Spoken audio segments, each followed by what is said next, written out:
Bismillahirrahmanirrahim. Assalamualaikum warahmatullahi wabarakatuh. Alhamdulillahi rabbil alamin. Wabihi nasta'inu ala umuri dunya waddin. Assalatu wassalamu ala ashrafil anbiya'i wal mursalin, Nabiyyina wa maulana wa syafi'ina Muhammadin sallallahu alaihi wasallam wa ala alihi wa ashabihi wa man ittaba'ahu wa man sara ala nahjihi ila yaumil qiyam. Ashhadu an la ilaha illallah wa ashhadu anna Muhammadan abduhu wa rasuluh alladzi la nabiyya wa la rasula ba'dah. Amma ba'du, faqur rabbi zidni ilma warzuqni fahma. Allahumma faqihna fid din wa 'allimna al-kitaba wat ta'wil. Allahumma amin. Ikhwani a'azakumullah, saudara-saudaraku seiman dimanapun berada, saya ingin senantiasa mengingatkan pada diri saya dan kita semuanya bahwa tiada ilah kecuali Allah Subhanahu wa taala. Tiada Tuhan yang berhak disembah kecuali hanya Allah Subhanahu wa taala, bukan yang lainnya. Sesungguhnya di antara kasih sayang Allah Subhanahu wa taala kepada seluruh manusia, yaitu diutusnya Nabi Muhammad sallallahu alaihi wasallam. Semoga kita semuanya menjadi orang-orang yang senantiasa beribadah hanya kepada Allah Subhanahu wa taala dan mengikuti ajaran-ajaran yang telah dibawa oleh Nabi Muhammad sallallahu alaihi wasallam. Alhamdulillah wa syukrulillah, kita masih menjadi seorang muslim hingga hari ini. Semoga hingga akhir hayat kita salawat dan salam semoga senantiasa tercurah kepada Rasulullah sallallahu alaihi wasallam, dan semoga Allah Subhanahu wa taala pertemukan kita semuanya dengan Nabi Muhammad sallallahu alaihi wasallam kelak di yaumul hisab dan mendapatkan syafaatul uzma darinya. Allahumma amin. Kita akan lanjutkan tadabbur kita, yang mana hari ini kita akan mentadabburi surat Al-Ikhlas dengan membaca basmalah. Bismillahirrahmanirrahim. Semoga Allah Subhanahu wa taala ridha kepada kita semuanya, membukakan ilmu-ilmu dan hikmah-hikmah yang kita dapatkan di dalam surat Al-Ikhlas ini. Surat Al-Ikhlas, Suratul Ikhlas adalah surat ke-112 secara tertib surat di dalam Al-Quran. Surat Al-Ikhlas terambil dari kata ikhlas, khalas, yang biasa kita artikan dengan keikhlasan. Walaupun secara akar bahasa ikhlas itu murni, min baini farthin wa damin labanan khalisan saighan lisyaribin.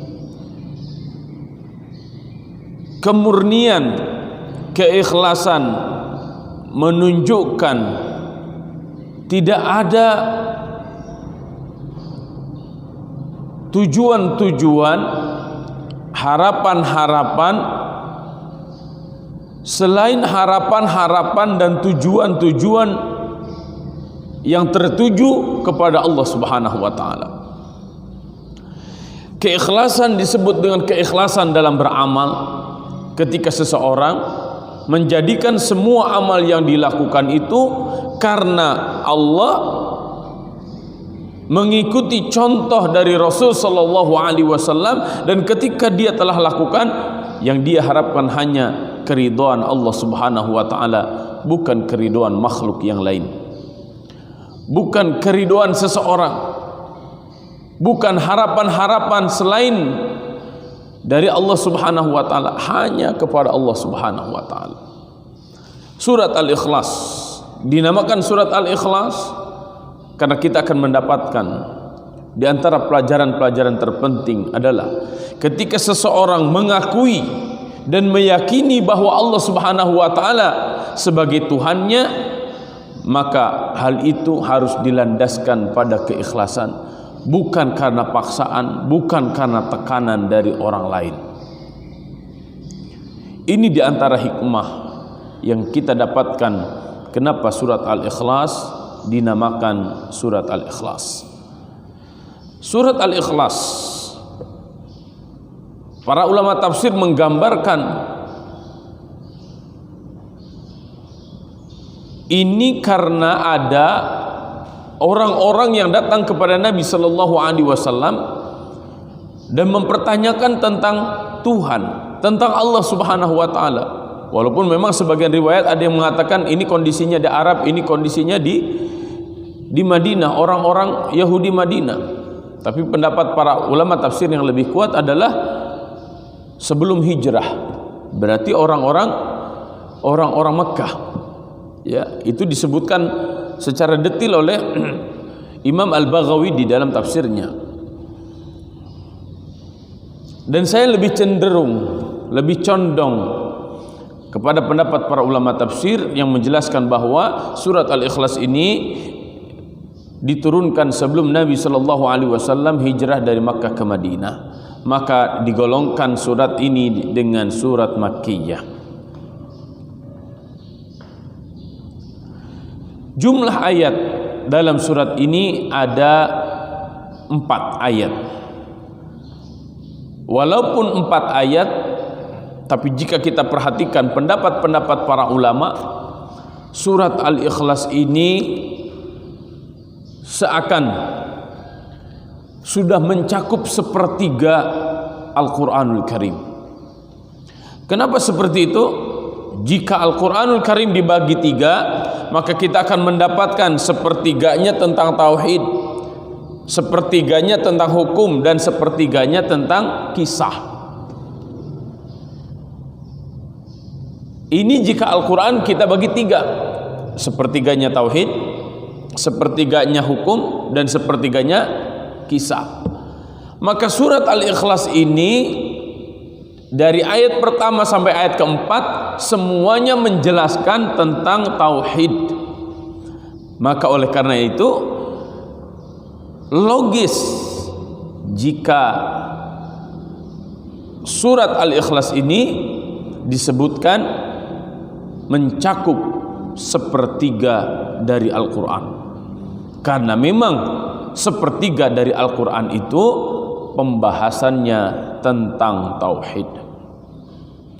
Dan ini sangat penting untuk kita tuntaskan, untuk kita selesaikan, dan kita tanam pada hati kita, pada jiwa kita, pada pikiran kita, sehingga menjadi landasan dalam amal-amal kita. Ketika kita melakukan segala sesuatu, maka kita tujukan segala sesuatu itu hanya untuk mencari ridha Allah Subhanahu wa ta'ala. Apa kaitan atau munasabah, korelasi antara surat Al-Ikhlas dengan surat Al-Masad?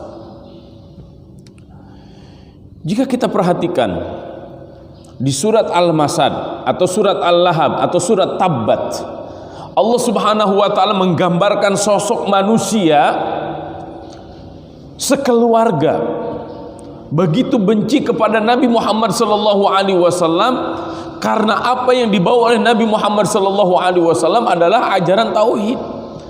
Padahal orang yang membenci Nabi Muhammad sallallahu alaihi wasallam itu adalah pamannya sendiri, bibinya sendiri. Yang pasti pamannya itu faham siapa keponakannya, karakter keponakannya itu faham, cara berpikir keponakannya itu faham, apa yang diajarkan oleh keponakannya itu faham. Tapi ternyata karena kesombongannya, karena kepongahannya, dia tetap meyakini bahwa Tuhan itu adalah apa yang diajarkan oleh nenek moyang mereka berupa patung-patung. Padahal millah Ibrahim sangat dikenal di kalangan Arab. Millah Ibrahim masih terkenang dan terngiang di telinga orang-orang Arab pada waktu itu.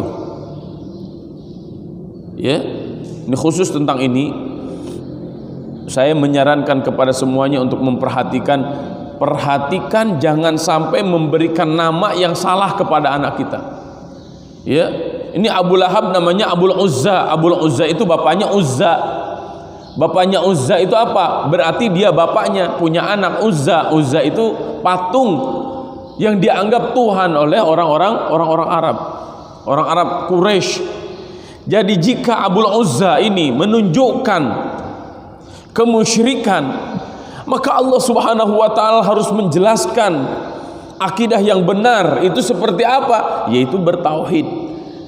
Jika surat Al-Lahab menunjukkan kesesatan Abu Lahab dan istrinya yang mengagungkan agama nenek moyangnya, yaitu kemusyrikan, menyembah berhala yang banyak, patung-patung yang ratusan itu, maka surat Al-Ikhlas mengajarkan kemurnian di dalam akidah, yaitu dengan tauhid.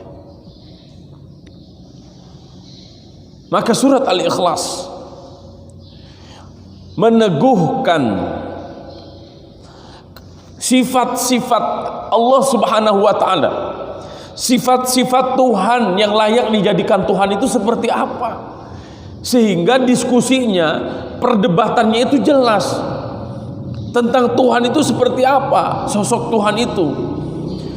Perdebatan yang ada dalam surat Al-Kafirun itu diselesaikan dalam surat Al-Ikhlas. Ya. Kenapa ada yang diberikan pertolongan oleh Allah Subhanahu wa taala dalam surat An-Nasr? Ya wajar, karena yang menolong itu adalah yang maha memberikan pertolongan. Ketika seseorang meminta kepada zat yang maha memberikan pertolongan, maka wajar zat yang maha memberikan pertolongan itu memberikan pertolongan kepada orang yang meminta pertolongan kepadanya. Wajar jika zat yang maha memberikan pertolongan itu mengalahkan semua musuh-musuhnya. Siapa zat yang memberikan pertolongan? Yaitu Allah Subhanahu wa taala. In tansurullaha yansurkum wa yutsabbit aqdamakum. Maka bersandarlah, memintalah kepada yang maha memberikan pertolongan agar engkau mendapatkan pertolongan. Siapa itu? Allah Subhanahu wa taala. Dijawab dalam surat Al-Ikhlas. Kenapa orang-orang yang memusyrikan Allah Subhanahu wa taala, menyekutukan Allah Subhanahu wa taala, atau orang-orang yang tidak percaya kepada Allah Subhanahu wa taala diberikan kehinaan ujungnya, baik dalam kehidupan dunia ataupun kehidupan akhirat? Karena tidak ada yang bisa menolong selain Allah Subhanahu wa taala. Di sinilah kita akan memahami kata hasbunallah wa ni'mal wakil, ni'mal maula wa ni'man nasir. Mauludin itu lemah, kita itu lemah, nggak bisa apa-apa. Pengetahuan saya terbatas, pandangan saya terbatas, pemantauan saya terbatas. Jangankan kepada orang yang di seluruh dunia, kepada santri saja saya terbatas. Santri ini seperti apa, santri ini seperti apa. Saya tahu jasadnya, tapi pikiran dan hatinya saya tidak tahu, hanya Allah Subhanahu wa taala. Maka sangat layak saya yang lemah ini, saya yang tidak bisa apa-apa ini, saya yang tidak punya kekuatan ini, memohon kepada Allah Subhanahu wa taala agar menunjukkan seperti apa yang terjadi itu. Seperti apa karakter si A, seperti apa karakter si B, seperti apa karakter si C, sehingga Allah Subhanahu wa taala menolong saya tidak masuk dalam kehinaan dunia dan tidak masuk dalam kehinaan api neraka. Maka oleh karena itu surat Al-Ikhlas ini mengajarkan kepada kita semuanya, ikhlaskan semua apa yang kita lakukan, ikhlaskan hati kita, ikhlaskan pikiran kita, ikhlaskan ucapan kita, ikhlaskan amal-amal kita, agar semua apa yang kita lakukan baik secara batin, secara fikir ataupun secara zahir akan mendapatkan ridho dari Allah Subhanahu wa taala, yang dengan keridhoannya itu menjadi asbab di mana Allah Subhanahu wa taala akan menjaga kita. Allah Subhanahu wa taala akan berikan ridhonya, Allah Subhanahu wa taala akan berikan pertolongannya, Allah akan berikan maunahnya, Allah akan berikan muhafazahnya, penjagaan kepada kita semuanya. Nanti kita akan lihat bagaimana dinamika zahir dan batin manusia di surat Al-Falaq dan di surat An-Nas. Banyak hal yang kita tidak tahu Allah Subhanahu wa taala gambarkan dalam surat Al-Falaq. Banyak hal yang kita bisa lihat, tapi bahaya itu terkadang kita tidak bisa menolaknya. Maka kita bisa lihat dalam surat An-Nas. Ikhwani azakumullah, saudara-saudaraku yang dirahmati Allah Subhanahu wa taala, jika kita perhatikan asbabun nuzul surat ini, Imam Al-Baghawi, Imam Ibnu Katsir, kemudian Syekh Al-Maraghi menyebutkan beberapa asbabun nuzul yang banyak. Mayoritas mereka satu atau dua asbabun nuzul disebutkan, tapi intinya sama. Apa? Orang-orang kafir Quraisy datang kepada Nabi SAW seperti Amir bin Tufail, ya, datang kepada Nabi SAW langsung menuduh, Muhammad, kamu ini yang sudah menjadikan kita orang-orang Quraisy bermusuhan, kamu ini pengacau, kamu ini yang membuat kita semuanya tidak tenang. Kata Nabi SAW, saya tidak melakukan itu. Bahkan ada yang menuduh Nabi itu sebagai orang gila. Gila lu, sudah menghancurkan orang-orang Quraisy, gitu. Kalau bahasa kita, gila lu. Kata Nabi SAW, saya tidak mengajak anda untuk bermusuhan, saya tidak mengajak anda untuk masuk ke jurang kehinaan. Saya hanya mengajak anda untuk beribadah kepada yang telah menciptakan semua makhluk di jagat raya ini. Dialah Allah Subhanahu wa taala. Maka orang-orang Quraisy itu, orang-orang kafir itu bertanya, Allah yang kamu sembah, Allah yang kamu maksudkan itu seperti apa sih? Dibikin dari emas, dibikin dari perak, dibikin dari kayu, atau dibikin dari apa? Ya. Dan ini ternyata logika hari ini, sampai hari ini masih ada orang kayak begitu. Ya, ada orang yang menyembah Tuhannya dari emas, dibikin dia dari emas. Bentuknya macam-macam. Ada bentuknya monyet, ada bentuknya anjing, ada bentuknya kucing, ya kan? Kan ada tuh di ruko-ruko yang begini-begini, ya kan? Dia meyakini itu Tuhannya, Tuhan keberuntungan, hoki, kata dia, hoki, Tuhan keberuntungan. Ditempelin sama dia di di etalasenya sambil gini-gini. Warnanya kuning. Dari emas, seakan-akan dari emas. Ya, ada juga yang bentuknya patung. Patungnya dari tembaga. Dia sembahin tiap pagi. Ya. Ada juga yang Tuhannya dalam bentuk kayu, ditempelin dia di setiap rumahnya, di setiap tempat ibadahnya menghadap ke kayu itu.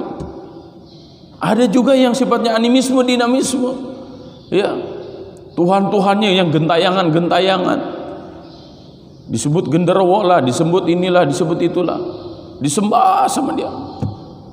Muhammad, apakah yang gitu Tuhan kamu tuh? Maka ini menjelaskan siapa Allah itu, siapa Tuhannya umat Islam itu. Seakan-akan ayat ini menegaskan Tuhan yang kami sembah bukan yang seperti itu, bukan emas, bukan batu, bukan kayu, bukan tembaga, bukan roh-roh, bukan. Semua itu bukan Tuhan kami. Siapa Tuhan kami? Qul. Nah, kata-kata qul ini sangat penting untuk kita perhatikan. Kenapa? Karena ini menunjukkan bahwa apa yang diucapkan itu bukan perkataan Nabi Muhammad SAW. Tapi perkataan siapa? Wahyu dari Allah Subhanahu wa taala. Karena kata-kata qul itu perintah. Qul, katakanlah olehmu Muhammad. Huwa, dia Allah ahadun, ahad. Qul, katakanlah olehmu Muhammad. Kepada siapa mengatakannya? Kepada siapapun orangnya yang mempertanyakan tentang Allah Subhanahu wa taala. Kepada siapapun orangnya yang mempertanyakan Tuhannya umat Islam. Tuhannya umat Islam itu tidak seperti Tuhan yang anda sembah, wahai orang-orang kafir. Maka kami bersikeras bahwa kami tidak akan menyamaratakan agama kami benar, agama anda salah. Kami yakin bahwa Islam benar, kami yakin bahwa agama Anda salah. Boleh nggak saya ngomong kayak begitu? Boleh. Ya, saya mengajak kepada semuanya, baik yang mendengarkan suara saya sekarang ataupun yang menyaksikan rekaman ini, saya mengajak kepada semua orang, semua manusia agar mengucapkan la ilaha illallah Muhammadur Rasulullah. Siap beribadah kepada Allah, siap mencontoh Nabi Muhammad sallallahu alaihi wasallam, siap melaksanakan apa yang telah diajarkan oleh Nabi Muhammad sallallahu alaihi wasallam agar kita semuanya bahagia di dunia dan di akhirat. Saya katakan seperti ini karena saya yakin apa yang diajarkan oleh agama Nabi Muhammad, apa yang diajarkan oleh Nabi Muhammad sallallahu alaihi wasallam kepada saya. Dan saya ingin semuanya menikmati sebagaimana apa yang pernah saya alami, sedang saya alami. Dan kelak di akhirat saya akan bersaksi di hadapan Allah, ya Allah, saya sudah ajak semua manusia. Bukankah Nabi Ibrahim dulu pernah diperintahkan oleh Allah Subhanahu wa taala, wa adzin fin nas bil hajj ya'tuka min kulli fajjin amik. Hei Ibrahim, umumkan kepada seluruh manusia tentang ibadah haji ini.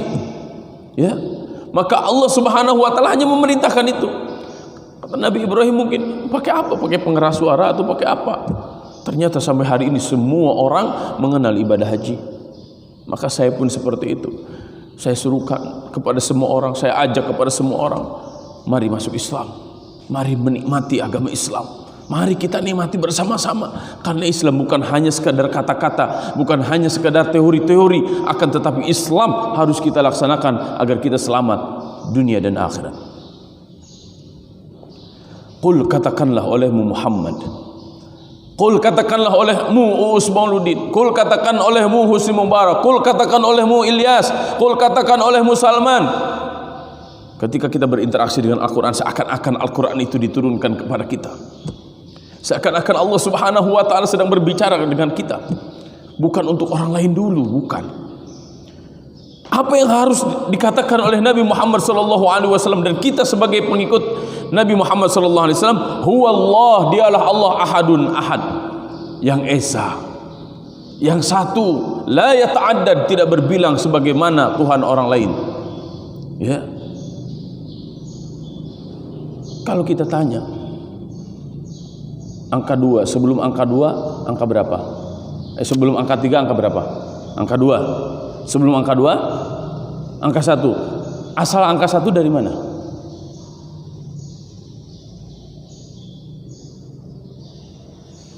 Ini contoh kayak gini, hitungan 3 itu kan terdiri dari 1 tambah 2 sama dengan 3. 2 itu kan terdiri dari 1 tambah 1. Kalau 1,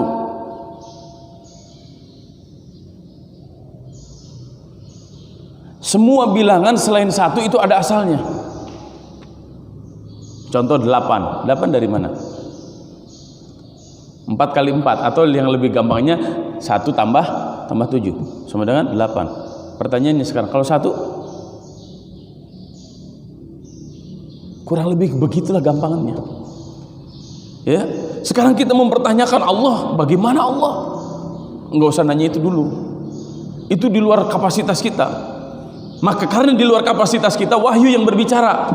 Sekarang kapasitas kita, pertanyakan saja secara matematika, asal dari 1 dari mana? Oh, 0 tambah 1. Nah, pertanyaannya lagi, asalnya ada 0? Asalnya 0 dari mana? Asalnya 0, ada asalnya. Dari mana itu? Dari titik. Tapi asalnya 1? Enggak ada. Ustaz, kok 0? Asalnya dari titik. Iya, tanya kepada Al-Khawarizmi, penemu 0. Nama Al-Khawarizmi itu kenapa menjadi algoritma? Itu sebenarnya dari Al-Khawarizmi. Ya, Al-Khawarizmi yang sudah menemukan rahasia angka 0. Tapi sampai hari ini belum ada yang bisa menjawab angka 1 dari mana asalnya. Sudah tidak bisa dijawab. Secara akal manusiawi, angka 1 saja belum ada yang bisa jawab sampai hari ini, apalagi tentang Allah Subhanahu wa taala. Maka ini membutuhkan wahyu. Maka kasih sayang Allah Subhanahu wa taala kepada manusia, diutus seorang nabi dan rasul terakhir yang menjelaskan siapa Tuhan seluruh manusia. Tuhan itulah yang menciptakan segalanya. Tuhan itulah yang memberikan rizki bagi semua. Tuhan itulah yang mengatur segala-galanya. Dialah Allah Subhanahu wa taala Ahad, yang esa itu. Maka wajar ketika Bilal bin Rabah disiksa habis-habisan oleh para pemuka Quraisy, beliau hanya mengatakan Ahad, Ahad, Ahad, sebagai bukti dan sebagai tanda begitu kuatnya keyakinan Bilal bin Rabah. Dia tadinya hina sebagai hamba sahaya karena dia telah mengucapkan asyhadu an la ilaha illallah wa asyhadu anna muhammadar rasulullah, atau dia simpulkan dengan kata-kata ahad, ahad, ahad, ahad. Maka hamba sahaya yang hina itu, hamba sahaya yang kulitnya hitam lebam itu, diangkat derajatnya oleh Allah Subhanahu wa taala. Bahkan Nabi sallallahu alaihi wasallam mengatakan, aku telah mendengarkan suara sandalmu sudah ada di surga. Masya Allah. Orang hari ini, jikapun di dunianya dia penuh dengan kemewahan, banyak pangkat jabatannya, tapi dia tidak mau bertauhid, maka hina dia. Hinanya kapan? Di dunia hina, di akhirat juga apalagi. Wal-iyadzu billah, wal-iyadzu billah, wal-iyadzu billah.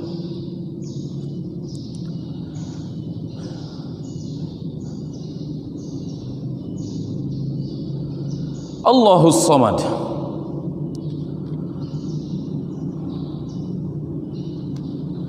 Jika ayat pertama menegaskan bahwa Allah Subhanahu wa taala tidak berbilang, esa dia, karena jika berbilang maka akan rusak semuanya. Karena jika berbilang akan terjadi kepentingan yang berbeda-beda. Tuhan 3 contoh. Bapaknya ingin apa, ibunya ingin apa, anaknya ingin apa, iya kan? Apa yang terjadi? Bapaknya gutreng, bapaknya berantem sama ibunya, anaknya susah diatur oleh bapaknya, oleh ibunya, akhirnya berantem tuh satu keluarga. Nggak mungkin Tuhan kayak begitu. Ya, sebagaimana orang-orang menyebutkan seperti itu. Secara logika saja, berpikir jernih, coba Anda pikirkan itu, logis nggak sih? Yang 3 saja nggak logis, nggak dimasuk di akal, apalagi yang banyak. Ada Tuhan kegelapan, ada Tuhan terang benderang, ada Tuhan ini, ada Tuhan itu. Semuanya banyak sampai ratusan Tuhan. Apalagi itu. Dalam Islam sangat simpel. Qul huwallahu ahad. Kemudian Allahus Samad. Huwa jalla wa ala al-maqsud fil hawaij 'ala ad-dawam. Yahtaju ilaihi al-khalq wa huwa mustaghnin 'anil 'alamin. Dialah Allah jalla wa ala al-maqsud yang kita tuju fil hawaij. Segala kebutuhan kita, kita minta hanya kepada Allah. Allah dawam terus menerus. Ya, ada corona nggak ada corona, kita mah terus minta sama Allah. Apalagi ketika kita ada corona, mintanya ke siapa? Minta kepada Allah. Corona itu makhluk Allah, ciptaan Allah, maka kita minta kepada Allah, ya Allah hindarkan kami dari wabah itu. Jaga kami jangan sampai kami kena wabah itu. Ya Allah hindarkan dari kami, hindarkan dari bangsa kami, ya Allah. Gitu harusnya. Ya. Jadi ketika ada musibah, ingat Allah. Kita mengatakan inna lillah, semuanya ini adalah milik Allah. Wa inna ilaihi raji'un, dan semuanya akan dikembalikan kepada Allah. Ketika kita mendapatkan nikmat, alhamdulillah, semuanya dikembalikan kepada Allah. Jadi jangan sampai begini. Sudah mah Allah berikan musibah, mintanya enggak ke Allah. Ya. Ketika dikasih nikmat, lupa Allah. Manusia itu kan kayak begitu. Kebanyakannya, contoh, ketika dia naik pesawat terbang, di atas pesawatnya langsung, ya Allah, ya Allah, ya Allah, ya Allah, ya Allah, ya Allah, selamatkan kami. Gitu. Kalau dia ditimpa musibah, dia nangis, dia minta sama Allah. Udah selamat, Allah kabulkan tuh. Udah nyampe bandara, ya Allah, tadi mah bohongan doang ya, saya mau begini dan begitu. Mempermainkan Allah Subhanahu wa taala. Yang belum punya anak, ya Allah saya pengen anak, berobat ke sana kemari, minta sama Allah. Pasti dikasih anak, lupa bahwa anak itu ujian dari Allah. Lupa anak itu titipan dari Allah. Waktu miskin minta sama Allah, oh bagus. Sudah kaya, lupa dengan Allah Subhanahu wa taala. Ya, yang lebih parah lagi adalah orang miskin, orang fakir lupa sama Allah. Lebih parah itu. Ya, orang-orang yang seperti ini dalam kehidupan dunianya, di dunianya sengsara, di akhiratnya balangsak. Kenapa? Di dunia nggak punya apa-apa, di akhirat karena dia nggak punya tabungan apa-apa. Ya, apa yang diharapkan? Ya, persis seperti ini sekarang. Orang banyak duit selalu datang ke bank, ya kan? Bikin rekening, nabung terus dia. Ketika dia butuh, bahkan dia datang ke bank ngambil uang 1 miliar gitu. Kata kasirnya, mana Pak buku tabungannya, mana Pak ATM-nya, ya kan? Silakan Pak tanda tangan dulu. Sekarang begini, ada orang ingin hidupnya bahagia di dunia dan di akhirat, tapi dia nggak pernah ibadah sama Allah. Terus nanti di akhirat begini, ya Allah mana tabungan saya? Kan Allah tanya, mana rekening kamu? Mana buku tabungan kamu? Nggak punya. Sama persis dengan orang yang datang ke bank, dia ingin ngambil uang. Kata tukang banknya apa? Pak Satpam, coba ini orang gila datang ke sini, coba keluarin. Sama nanti juga begitu kurang lebih. Ini orang ini pengen masuk surga, baca syahadat enggak, melakukan amal soleh enggak, malaikat bawa dia ke neraka. Ya, nauzubillah tsumma nauzubillah. Maka Allahus Somad itu, Allah yang disembah itu baik di masjid atau di rumah, baik di pasar, di kantor, di jalanan, semua sama. Allah tidak akan berubah karena Allah satu. Allah waktu kita butuh, waktu kita susah, sama dengan Allah waktu kita senang, sama itu juga. Maka memintalah semuanya hanya sama Allah Subhanahu wa taala, hanya kepada Allah Subhanahu wa taala. Ya, yahtaju ilaihil khalq. Ini yang dibutuhkan oleh kita sebagai makhluk. Wa huwa mustaghnin 'anil alamin, dan Allah tidak membutuhkan apa-apa dari makhluknya. Qala Al-Alusi mengatakan, as-samadu as-sayyidul ladzi laisa fawqahu ahadun. As-samad itu maksudnya adalah as-sayyid alladzi laisa fawqahu ahadun. Kalau istilah gampangan kita mah big boss lah. Sok big boss, di atas big boss ada big boss lagi enggak? Enggak ada. Kalau di atas bos ada di atasnya siapa? Big boss. Kalau di atas big boss enggak ada. Maka kalau kita sedang susah, kita mengatakan begini, tenang, saya nanti akan calling big boss saya. Ya, ente mau kemana? Saya mau ketemu big boss saya dulu. Hebat orang Islam itu, ketemu big bossnya dalam sehari 5 kali. Apa yang dilakukan dia ketika ketemu big boss? Dia minta segala sesuatu. Kata big bossnya, ayo sini, lu mau minta apa? Ud'uni astajib lakum. Lu minta apa? Gua kasih semuanya. 5 kali bro, dalam sehari semalam. Luar biasa kan? Orang lain datang ke big bossnya, dipersilahkan ke big bossnya berapa? Seminggu sekali. Lama amat. Ya. Ada orang lain cuma pagi doang, sorenya enggak. Umat Islam, Masya Allah, dipersilahkan, bahkan bukan dipersilahkan, diwajibkan ketemu big bossnya sehari semalam 5 kali. Hebat. Dan big bossnya Allah Subhanahu wa taala nantangin, lu minta apa gua kasih. Ud'uni astajib lakum wa atakum min kulli ma sa'altumu. Aku pasti akan berikan kepada kalian ma sa'altumu, apa yang kalian pinta. Hebat enggak tuh big boss kita? Hebat enggak tuh Allah? Allahus Samad. Maka jangan pernah meminta kepada manusia. Ya. Jangan pernah meminta kepada manusia, kecewa kita. Betul-betul harus mengikhlaskan kepada Allah Subhanahu wa taala apapun. Kemudian lam yalid wa lam yulad. Allah itu lam yalid, tidak beranak, wa lam yulad, dan tidak diperanakan. Tidak seperti anggapan orang ada Tuhan anak, ada Tuhan ibu. Ya. Dalam Islam enggak. Karena kalau Tuhan punya istri, maka anaknya pun akan mencari istri. Pertanyaannya begini, istri anak Tuhan siapa?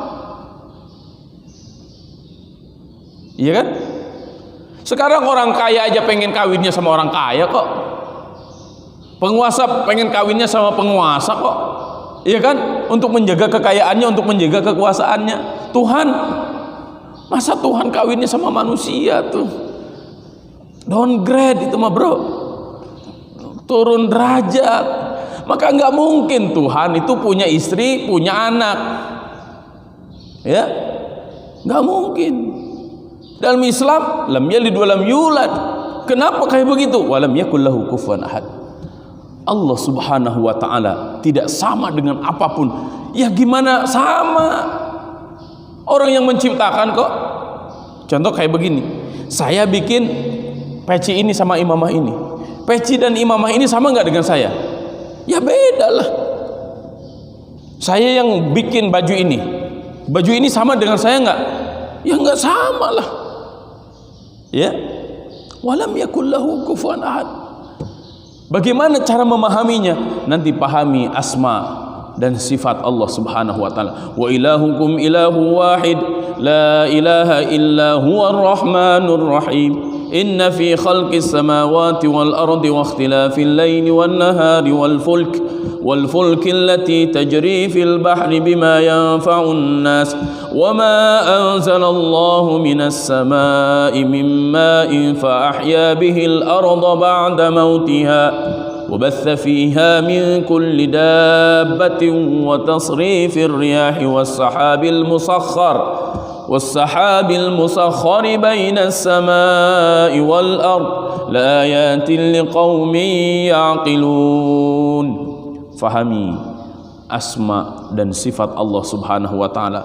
Kaji kemahakuasaan Allah Subhanahu wa taala yang ada di jagat raya. Bukankah Asmaul Husna yang kita baca setiap pagi dan sore itu menunjukkan kemahaagungan, kemahakuasaan Allah Subhanahu wa taala. Semoga Allah Subhanahu wa taala menjadikan kita semuanya orang-orang yang bertauhid, sebenar-benarnya tauhid. Kita cukupkan Allah Subhanahu wa taala. Hasbunallah wa ni'mal wakil, ni'mal maula wa ni'man nasir.